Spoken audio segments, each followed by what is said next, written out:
Chapter 1268, Miracle Invoker. The moment the Miracle Invoker potion entered Klein's stomach, it immediately turned into countless cold worms and swam towards every corner of his body. Suddenly, Klein's mind tore apart, turning into countless small pieces that combined with different worms of spirit. There was no longer any discernible difference between the main body and the auxiliary ones, nor was there any piece that remained dominant. At some point in time, he had entered the grayish-white fog. His half-top hat and long black trench coat quickly disintegrated, and numerous translucent and twisted maggots crawled out. These maggots quickly flew into the depths of the fog of history, each occupying different, light fragments, overlapping with the projections of themselves in the historical void. In just 2 or 3 seconds, the spot where Klein stood only had his windbreaker, shirt, top hat, socks, leather shoes, and personal items remaining. They had lost the support of a body and were held, suspended there. Who am I? Who's me? I'm the main bodies. The various worms of spirit had different but similar thoughts. None of them were willing to return to their body on their own accord. Instead, they felt a strong sense of animosity towards their own kind. It was only because they still had Klein's remnant psyche influence that they hadn't done anything extreme for the time being. At this moment, yet another invisible ripple appeared within the grayish-white fog. This ripple didn't appear by coincidence. It had long existed in the fog, but compared to his collective whole, it appeared indiscernible. However, to a worm of spirit, it was obvious enough.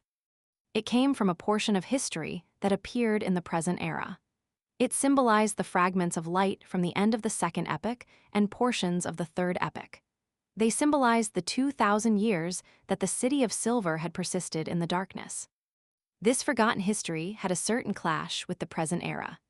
As it formed a corresponding historical void, ripples spread out in an indescribable manner. Such ripples seemed to exert a strong attraction on the worms of spirit, making them peek their heads out from the historical scenes. After a short period of time, one of the worms of spirit crawled out of the light spot from which it occupied, having failed to resist it any further and also succumbing to the effects of Klein's remnant consciousness. It flew towards the center of the ripples. Right on the heels of that, worms of spirit returned from different spots in the fog of history, and they arrived at the fragments of light formed by the city of silver's history in the present era. When they reached a certain distance from each other, a strong force of convergence finally appeared, pulling together countless worms of spirit into one. This wasn't an effect that could be produced by 2 or 3 worms of spirit. It needed to have a sufficient number for this phenomenon to happen. And when that portion of the worms of spirit was once again whole, Klein's incomplete consciousness completed the piecing together of his identity. Things finally turned simple. The worms of spirit formed a transparent and gigantic vortex, emitting a strong convergence force that sucked over the remaining, hesitant, nearby worms of spirit that were unwilling to return. After more than 2/3 the worms of spirit returned, a series of transparent tentacles grew out of the vortex.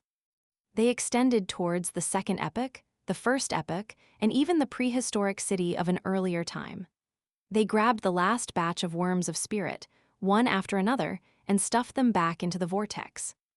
In less than 20 seconds, the vortex began to extend, turning into a terrifying figure formed from transparent, twisted maggots. An invisible tentacle naturally extended from the figure's body. The tentacles pulled over the windbreaker, top hat, socks, and leather shoes that floated in the fog of history, dressing up the terrifying figure. The figure formed from countless worms of spirit pressed down on the top of his head, causing the translucent feeling on his body to quickly fade, forming a layer of flesh-colored skin. Short black hair and brown eyes grew out. This was the appearance of Klein Moretti, but his height had reached 1.8 meters.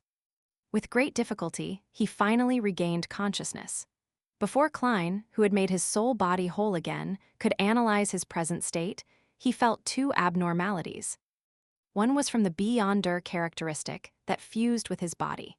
It was a strong, terrifying, high, and mighty will that made it impossible to resist. It seemed to awaken a little as it transmitted one image after another. These images were filled with the mysterious knowledge of a miracle invoker. Some of them were dust that burned into suns, magnificent scenes generated by various celestial bodies. They were filled with a sense of desolateness, coldness, cruelty, madness, superciliousness, and void of any emotional imprints. They quickly assimilated into Klein's spirit, changing his state in an irresistible manner. Another thing that surfaced before Klein's eyes were the crimson stars and the numerous points of resplendent light. The prayers from the members of the Tarot Club emitted from those stars, including Justice, the Hanged Man, and the Moon. Most of the light points echoed with the prayers from the residents of Moon City. Together, they created an image that enveloped the grayish-white fog that looked at the world with pity. It was the image of an extremely high-level and secret existence. The two abnormalities reflected on Klein's body, causing his left body to be covered in a grayish-white fog. A slight smile showed on his face that had deep-set eyes. His right body fractured once again, turning into a cluster of translucent squirming maggots and a bloodshot eye that was filled with madness. At that moment, the right side was constantly corroded to the left, and the grayish-white fog was gradually compressed to the extreme. Without any hesitation, he raised his left hand with some difficulty, and he summoned the white bone scepter with blue gems embedded at the top from the fog of history. Circling the sea god scepter were prayer points of light. With the help of this medium, they were transferred onto Klein's body. Lightning bolts leaped out from the right side of his body as invisible winds and illusory waves swirled around him. This helped the grayish-white fog withstand the contamination from the left, allowing his entire body to come to a delicate balance. At this point, Klein recovered bits and pieces of his humanity and memories, making an initial recovery back to the state before he consumed the potion. He had finally advanced to the level of Sequence 2. He now had the level and status of an angel, a true miracle invoker. Originally, Sephra Castle was about to be stirred by his change, but with a thought from him, all the abnormalities returned to normal. This proved that he had truly gained control of Sephra Castle and had become the owner of the Sephra. As for how much power he could unleash in the real world, he was still unable to estimate it. Thankfully, I made the history represented by the City of Silver return to reality, and it's powerful enough. If the ritual's effects were a little weaker, I would have lost control and collapsed here today. Klein rubbed his temples and slowly exhaled. He had a better understanding of anchors. The anchor wasn't a tool to help him maintain his humanity. Its main purpose was to form a corresponding understanding, positioning, and image, one that would resist the mental imprint within the beyonder characteristic so as to maintain an intricate balance. Under this balance, Klein could then barely maintain his humanity and not be severely affected by any other influences. In other words, the deities that the believers knew were different from the actual deities. Without the mental imprint within the beyonder characteristic to resist this influence, the image of the deities in their hearts would gradually envelop the true appearance of the deities. This was also a type of corruption. Only at this moment did Klein realize why the Orthodox deities went from having humanoid statues to simply having sacred emblems. This prevented the believers from having a unified impression of them. This improved the effects they had as anchors to resist the remnant mental effects of the primordial one, whilst also not subtly changing their bodies. As for why the Orthodox deities took 1 or 2 epochs to figure this out, Klein quickly thought of 2 reasons. Firstly, he had the past images of the Orthodox deities for comparison. He had Emperor Rosel's diary as reference, and the corresponding mysticism, knowledge to provide inspiration. Secondly, the mythical creature form of a seer was all about being split and separated. It made him very sensitive to such influences. This sort of balance isn't too stable, and it often tilts to a certain extent. This will cause problems with my condition's stability. From time to time, I will end up scaring the people around me. Fortunately, this can be predicted ahead of time, so it can effectively be avoided. Also, when I'm in a delicate balance, I should try my best to show my humanity to strengthen my self-awareness. This is commonly chosen by many angels. The Rose School of Thought's indulgence can be considered to be doing the same. But Ammon's believers are all himself. How does he maintain the balance? Could it be that the mythical creature that's born with the uniqueness itself has the will of the primordial one fused with him? Ammon is long accustomed to being half crazy. No, that's not his normal state. It's the image that arose from the referendum of every Ammon. That's a line of thought. I can form a marionette group and make every marionette a believer of the fool. In addition, with my truest appearance as a deity, this can effectively provide the best anchor. It's no wonder that Zeratul and the dark demonic wolf don't have any believers. Once the residents of the city of Silver switch faiths to the fool, I can consider separating the embodiment of sea god from myself, making it no longer one of my anchors. This greatly contradicts the beliefs and understanding of my other believers. They can't truly be united. Klein instantly thought of a lot of matters, and after his thoughts finished racing, he returned above the gray fog. When he became a miracle invoker and became a him, as well as becoming the owner of Sephra Castle, he no longer needed to take 4 steps counterclockwise, recite the incantations, or get all the members of the Tarot Club to pray. He could now easily return. However, he seemed incapable of expressing the full powers of Sephra Castle.